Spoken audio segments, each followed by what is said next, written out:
Students 10 minutes physics में ये flux का दूसरा पार्ट है और पहला पार्ट इससे पहले जरूर देखिएगा अगर इसको आपको समझना है। वैसे कोशिश ये होती है 10 मिनट्स फिजिक्स में कि गलती से कोई भी पार्ट आप पिक करो, will get a fresh thing, और वो खत्म भी हो जाता है। तो जो भी नए लिसनर हो, नए व्यूअर्स हो, वो जरूर इसको सब्सक्राइब करें। चैनल को आपके लिए ही बनाया गया है, पूरी मेहनत हो रही है। थोड़ा बहुत प्लान करना पड़ता है to finish it in prescribe time 10 minute. तो आज हम फ्लक्स की बात करेंगे और प्रोजेक्टेड एरिया का कॉन्सेप्ट लेंगे। दो बड़े ही इंपॉर्टेंट क्वेश्चंस लिए हैं जो एक एनसीईआरटी का भी पार्ट है और ऐसे क्वेश्चंस जेईई एडवांस में भी पूछे जाते हैं। बेसिक तो है ही जरूरी सबके लिए। Flux is equal to E A cos theta और ई इंटू प्रोजेक्टेड एरिया मैंने एक कॉन्सेप्ट दिया है। ए कॉस थीटा जो है उसको हम प्रोजेक्टेड एरिया बोल सकते हैं। प्रोजेक्शन जो इलेक्ट्रिक फील्ड का डायरेक्शन होता है उधर या उसकी डायरेक्शन में या उसके ऑपोजिट डायरेक्शन में। प्रोजेक्शन हमेशा, प्रोजेक्शन मतलब टॉर्च से आप टॉर्च जलाओ, मेरे हाथ पे जो शैडो पड़े इस पे, वो प्रोजेक्शन हो गया, तो प्रोजेक्टेड एरिया। जैसे आप थीटा की तरफ कॉस थीटा बोलते थे। अब मेरे पास एक केस है जिसमें एक सरफेस दिया हुआ है ABCD, ये थीटा है। अब सबका अलग अलग एरिया है, सबका एक का ही दे सकते हैं, रिजॉल्व करके लिखा जा सकता है, लेकिन मैं नाम के साथ लिखूंगा।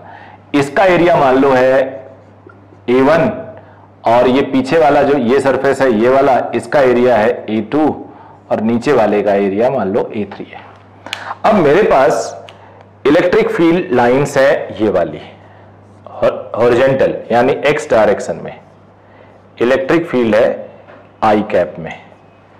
इससे कितना फ्लक्स इसमें इन कर रहा है, नेट फ्लक्स अंदर कितना, वो जीरो हो जाएगा, जितना इन कर रहा है उतना चला जाएगा बिकॉज कांस्टेंट है। लेकिन कितना इन कर रहा है या कितना आउट हो रहा है ये हमें बताना है। तो बेसिकली जो फ्लक्स टकराएगा वो इस सरफेस से टकराएगा। आप जो देख रहे हो फ्लक्स जो टकराएगा वो बेटा इस सरफेस से टकराएगा, इस सरफेस से, इससे। लेकिन प्रोजेक्टेड अगर देखा जाए तो इसकी डायरेक्शन में जो प्रोजेक्शन आ रहा है वो प्रोजेक्शन आ रहा है ये वाला एरिया। ये जितना भी टकराएगा जाएगा इसी के थ्रू, ये प्रोजेक्टेड एरिया है। अगर आप शैडो दिखाओ तो इसका प्रोजेक्शन ये है। जैसे आप इंक्लाइन सरफेस ले लो तो पीछे जो वर्टिकल वॉल है ना ABCD और इंक्लाइन ऐसे है, तो प्रोजेक्टेड वो सारा ABCD है। इस ABCD से 90 डिग्री पे जाएगा। तो फ्लक्स जो इन है वो E इंटू प्रोजेक्टेड एरिया है ABCD, जिसको मैंने A2 बोला है, E2। इसको भी E1 बोल देता हूं, E डैश बोल देता हूं, E डैश। तो ये फ्लक्स पास करेगा, समझ गया। अब मान लो एक और आपको इलेक्ट्रिक फील्ड दी गई है E डबल डैश, जो वर्टिकल डायरेक्शन में है -J में, E double dash -J cap. ये जब फ्लक्स आएगा तो पास तो इसी के थ्रू अंदर घुसेगा, लेकिन निकलेगा वो इसके थ्रू जो बेस है। तो बेस इसका प्रोजेक्टेड एरिया हो गया। प्रोजेक्टेड एरिया वो होगा जिससे इलेक्ट्रिक फील्ड 90 डिग्री पे हिट करे। अगर वो 90 डिग्री पे हिट करेगा तो एरिया भी 90 डिग्री होता अपने सरफेस का। तो एरिया और इलेक्ट्रिक फील्ड या तो पैरेलल हो जाएंगे या एंटी पैरेलल। दोनों केस में cos 0 या cos 180 का मैग्नीट्यूड 1 होता है और फ्लक्स मैक्सिमम होगा। तो इसका जो फ्लक्स आएगा, फ्लक्स थ्रू दिस डैश वाले से इतना, डबल डैश वाले से E इंटू CD। अच्छा, इसका भी नाम मैंने CD लिखा, इसे PQ लिख देता हूं, CDQP, जिसे तुम E इंटू A3 बोल सकते हो। तो इसका प्रोजेक्शन बेस हुआ, इसका प्रोजेक्शन ये वर्टिकल हाइट हुई। अब आ जाते हैं एक क्वेश्चन जो बड़ा ही कॉमन क्वेश्चन है, जो एनसीईआरटी में भी दिया है। इलेक्ट्रिक फील्ड हॉरिजॉन्टल है I कैप में,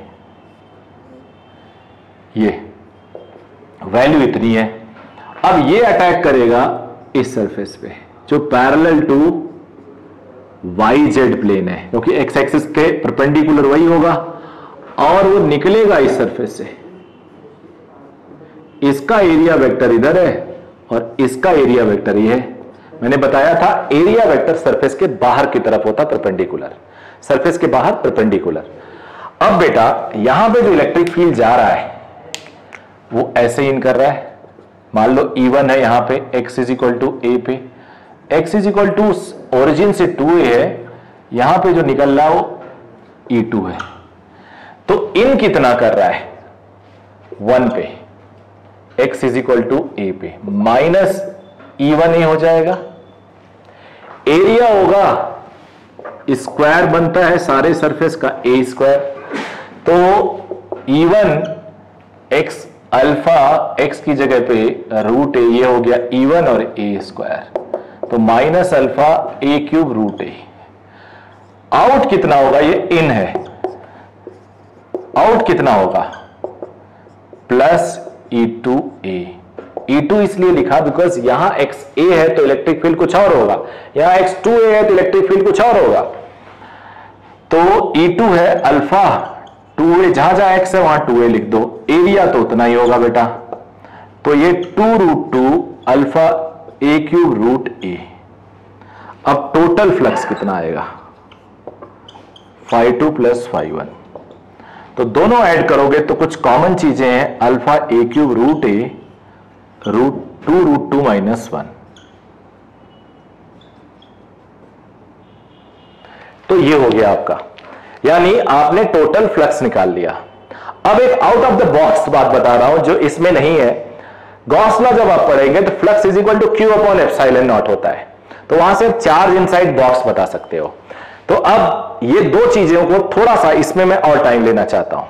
प्रोजेक्टेड एरिया जो होता है बेटा, जैसे मान लो ये एक सरफेस है, तुम ऐसे देख रहे हो,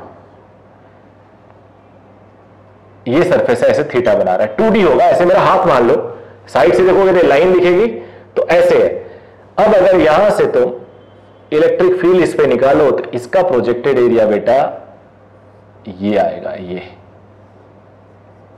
ये होगा प्रोजेक्टेड एरिया। ये जो प्रोजेक्टेड एरिया है ये काफी क्वेश्चन को आसान बना के दे देगा। आप प्रोजेक्टेड एरिया निकाला, आप सीधे इमेजिन करो टॉर्च जला रहे हो, तो जैसे ही आपको पता है, जैसे आप कोई वेक्टर को दो पार्ट में ब्रेक करते हो, थीटा की तरफ लिखते हो कॉस थीटा, दूसरी तरफ लिखते हो साइन थीटा, ऐसे ही हम लोग एरिया को भी रिजॉल्व कर सकते हैं। क्या कर सकते हैं बेटा, एरिया को भी हम लोग रिजॉल्व कर सकते हैं। तो जब आप एरिया को रिजॉल्व कर सकते हो तो रिजॉल्व करो और प्रोजेक्टेड एरिया लिख दो। अब अगर मान लो तुमसे कोई पूछता है यहां पे कि नीचे से कितना फ्लक्स आ रहा है, तो आप बोले नीचे से उतना ही फ्लक्स आ रहा है, इसका उतना ही फ्लक्स है जितना इसका फ्लक्स है, यानी जो E1 वाला है, E डैश है, वो इंक्लाइन से उतनी ही लाइंस जाएंगी जितना ये ब्लैक पीछे वाले सरफेस से जाएंगे, ऊपर से उतनी लाइंस इस इंक्लाइन को हिट करेंगे जितनी ये रेड वाले नीचे से जाएंगे। तो ओवरऑल ये जो इलेक्ट्रिक फील्ड है, फ्लक्स ऑफ इलेक्ट्रिक फील्ड का प्रोजेक्टेड कॉन्सेप्ट है, ये आपने सीख लिया। अब इसके थ्रू हम लोग आगे बहुत ज्यादा कुछ डिटेल पढ़ने वाले हैं, जिसमें गॉस लॉ होगा, लेकिन हर एक वीडियो में जो 10 मिनट्स फिजिक्स है, कॉन्सेप्ट्स को मैं खत्म करूंगा। तो आप सबसे यही मेरा रिक्वेस्ट होगा कि जितने बच्चे हो, इसको जो हमारी मेहनत है इसको आप लोग सप्लाई करो, दोस्तों को बताओ, शेयर करो, ग्रुप में शेयर करो, स्टेटस में लगाओ, जिससे लोगों को पता चले और लोग इसको बेनिफिट उठाएं। Thank you very much. मिलते हैं एक नए 10 मिनट्स फिजिक्स के साथ।